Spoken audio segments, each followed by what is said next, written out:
Olá, está começando mais um Conexão OAB, este espaço onde trazemos para você informação jurídica clara e acessível. E hoje nós vamos falar sobre um tema sensível e muito importante: o direito à saúde e o que fazer quando há uma demora excessiva para exames e cirurgias no Sistema Único de Saúde. Nosso convidado desta edição é o advogado Dr. José Eduardo Cavalari, que é advogado, professor e mestre em Direito Econômico. Seja muito bem-vindo, doutor, e obrigado por dispor do seu tempo para conversar um pouquinho aqui com a gente. Bom dia a todos. Eu que agradeço pelo convite para participar desse programa. Doutor, para começar, a gente sabe que o famoso SUS, né, Sistema Único de Saúde aqui do nosso país, ele é essencial para a garantia dos direitos da saúde das pessoas. Mas muitas vezes a população acaba enfrentando longas filas para conseguir um atendimento que às vezes pode ser até simples, mas às vezes pode ser um atendimento mais complexo e até um encaminhamento, né? Até as cirurgias podem ser alvo de filas de espera. Quais são os principais direitos do paciente nesses casos? Vinícius, como você bem disse, o SUS é um sistema único de saúde que visa garantir o atendimento à população brasileira e ele é considerado reconhecidamente o maior sistema de saúde do mundo, né? Isso ficou bastante evidente Eu me lembro que por ocasião da pandemia do Covid-19, o Brasil era usado como exemplo porque a ramificação do SUS permitia a distribuição rápida, a distribuição de vacinas, né? E por ser um sistema, ele, ao contrário do que muitos imaginam, ele não abrange somente internação e tratamento, né? Os órgãos que compõem o SUS englobam, por exemplo, a Anvisa, que é responsável pela aprovação de medicamentos, Fundação Oswaldo Cruz. Então, tem todo um corpo de órgãos envolvidos no sistema único chamado Sistema Único de Saúde.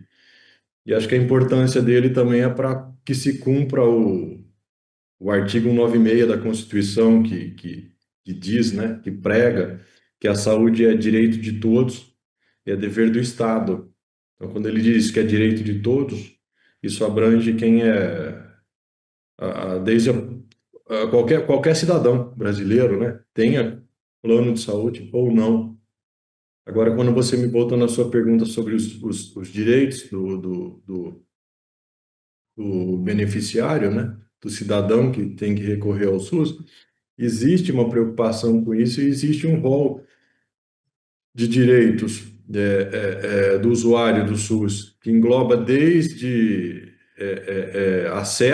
pronto acesso ao seu prontuário médico, até o atendimento de qualidade. Então, só para exemplificar alguns dos direitos, você tem aqui o direito de ser atendido com ordem e organização, direito a um atendimento de qualidade, direito a um tratamento humanizado e sem discriminação, direito de ver o próprio prontuário, e também é interessante que esse rol de direitos inclui deveres, que é o dever de buscar atendimento e o dever de todos, né?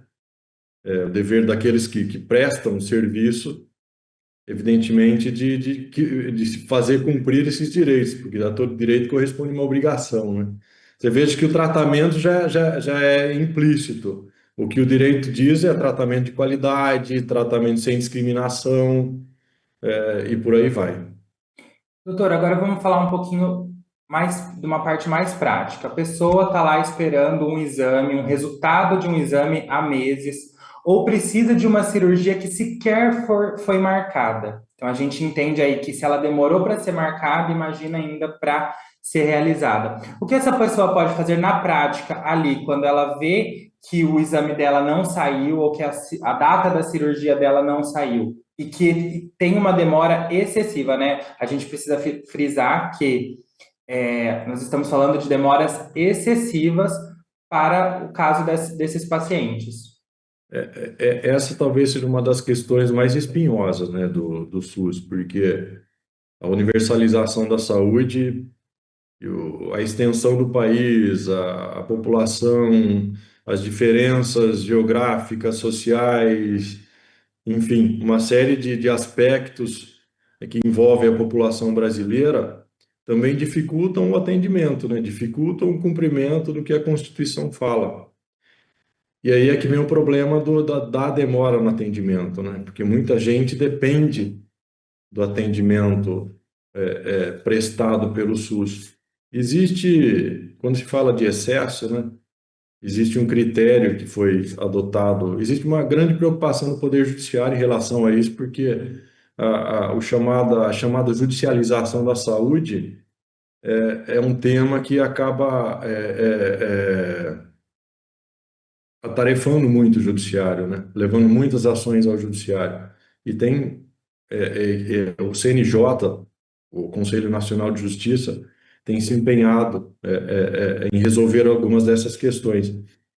Existe um enunciado do Conselho Nacional de Justiça que fala, é o chamado enunciado 93, que fala que o tempo médio, o tempo admissível de espera para uma consulta e exame é de 100 dias. E o tempo para uma cirurgia que não seja considerada urgente, as cirurgias chamadas eletivas, é de 180 dias, ou seja, de 100 meses, para cirurgias e tratamentos. Ocorre que é comum você ter o excesso, né? A extrapolação desse prazo que é previsto pelo enunciado, mas que por circunstâncias várias é inexequível. Um dos caminhos que o usuário tem é de recorrer à justiça. E aí é que vem uma outra questão.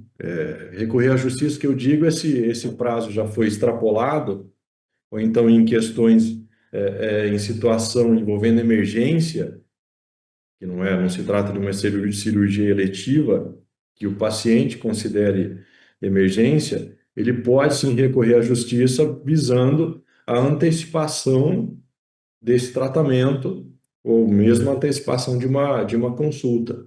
Só que um outro problema que se coloca aí é que essa designação, esse agendamento foi feito pelo médico que conhece o paciente.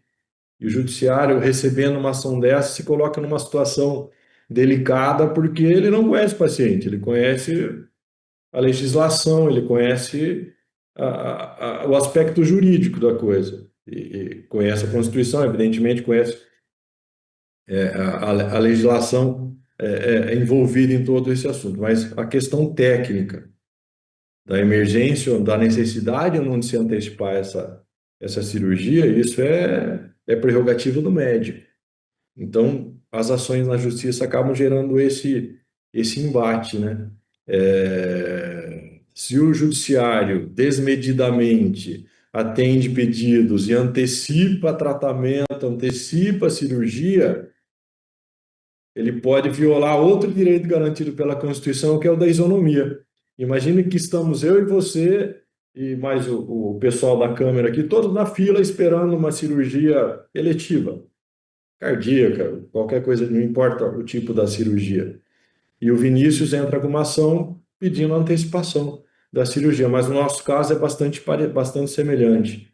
Seria uma violação à isonomia você ter o seu lugar antecipado na fila, evidentemente, se o seu lugar na fila foi antecipado, a gente ficou para trás.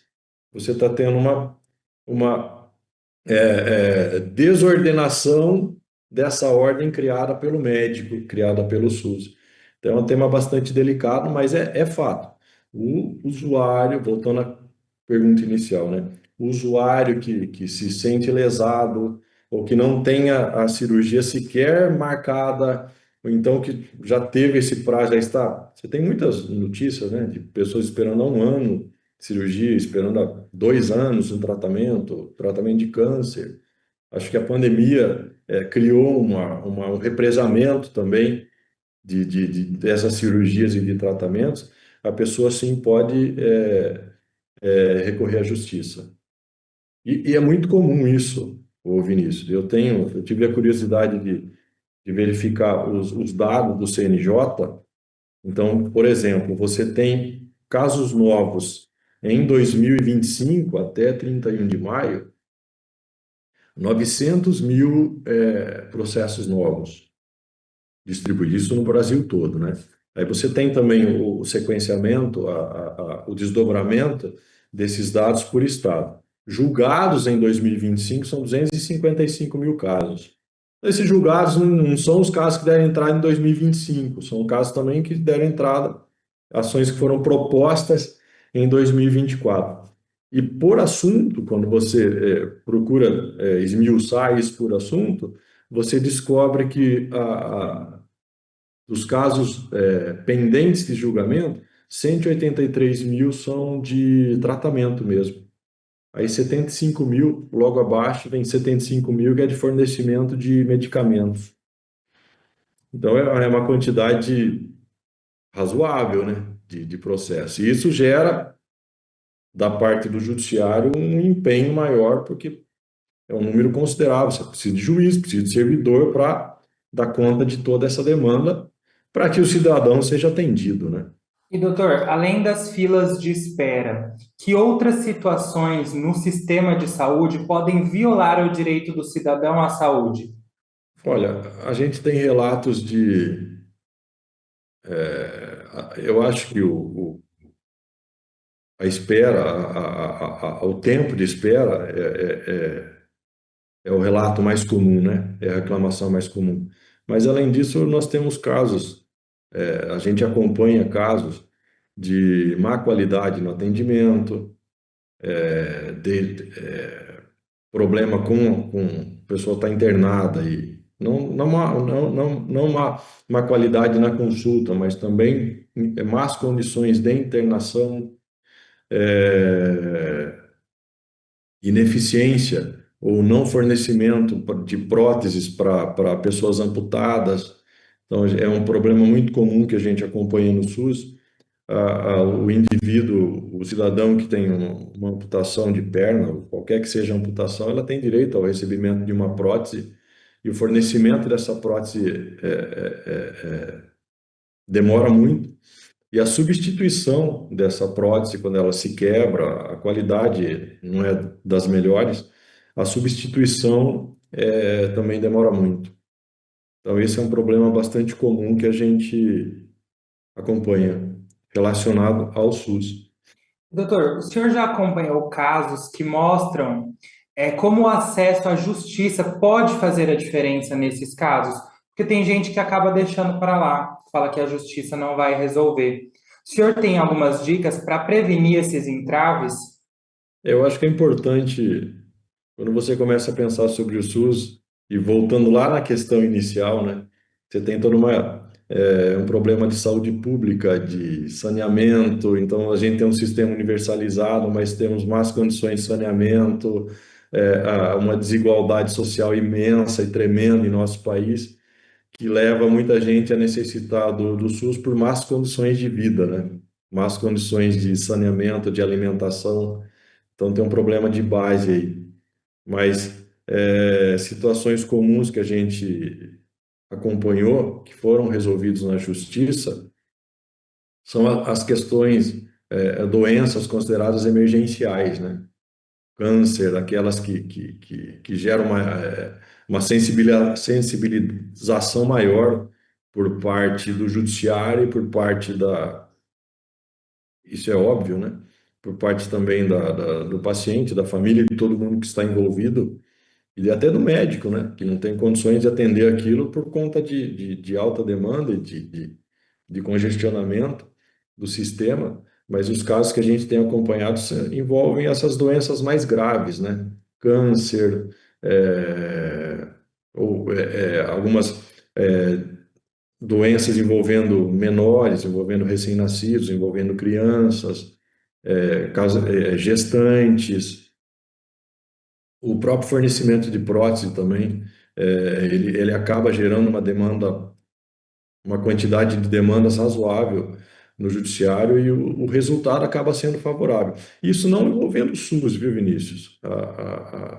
Quando você fala de problemas que a gente tem acompanhado, a gente faz referência ao SUS, mas em se tratando de saúde, os contratos de convênio médico, com qualquer empresa que seja, né? Às vezes eles têm cláusulas, é, as chamadas letras pequenas ou as cláusulas traiçoeiras que interceptam surpreendem a pessoa quando ela mais precisa do tratamento.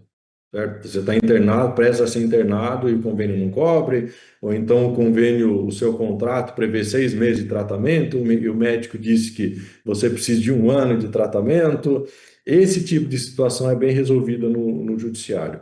Mas tem um ponto aí que é interessante, que tem a ver com o que a gente falou na segunda questão, que o judiciário também não pode fechar os olhos para o aspecto técnico, para o aspecto médico da questão, né? Tem que haver um equilíbrio entre o seu direito e o que o médico está dizendo, né? Se o médico diz que você pode ser operado daqui a 6 meses, ou então que o seu caso não é urgente, ou então que esse medicamento, no seu caso, é o mais adequado, não é o juiz que vai dizer que aquele medicamento não serve para você, porque a palavra do médico tem que ser respeitada.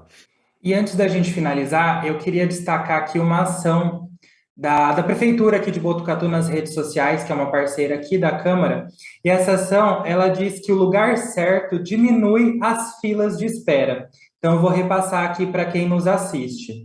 Caso você esteja com tosse, dor de garganta, febre baixa, ou seja, casos leves, você deve procurar os postos de saúde que funcionam de segunda a sexta, das 8 às 5, e também os postos de saúde noturno que funcionam das 6 às 10 da noite. Agora, casos mais graves, como dores no peito, desmaio e falta de ar, você deve buscar a urgência e a emergência, ou seja, o pronto-socorro, que funciona todos os dias, 24 horas por dia. Então é isso, o lugar certo acaba diminuindo as filas de espera. Doutor, infelizmente o nosso tempo está acabando. Eu queria agradecer pelas informações e pelo tempo do senhor de conversar aqui com a gente. Para quem quer saber mais ou tirar dúvidas, onde buscar uma orientação sobre esse assunto? A orientação, ela pode ser buscar. O SUS possui uma ouvidoria, né? A chamada OuviSUS. E a ouvidoria, ela não serve somente para reclamação, ela serve para busca de informações e busca até para elogios também serve a ouvidoria, né? É um canal, ele está disponível na internet, por telefone, então a pessoa pode buscar junto ao próprio SUS. A OAB possui uma comissão de direito médico, também está disponível para esclarecimento de dúvidas, essas questões menores. Às vezes a pessoa sabe se tem ou não direito, posso propor uma ação, o judiciário não resolve, não, ele vai resolver o meu caso, no meu caso houve um erro médico, posso ou não propor uma ação, às vezes não tem nada de erro médico, é uma fatalidade que aconteceu com a pessoa mesmo. Mas a própria Comissão de Assistência Judiciária, né? Ela está disponível para atender dúvidas e potenciais demandas relacionadas ao Sistema Único de Saúde. Esse foi mais um Conexão OAB. Obrigado pela sua audiência e até a próxima.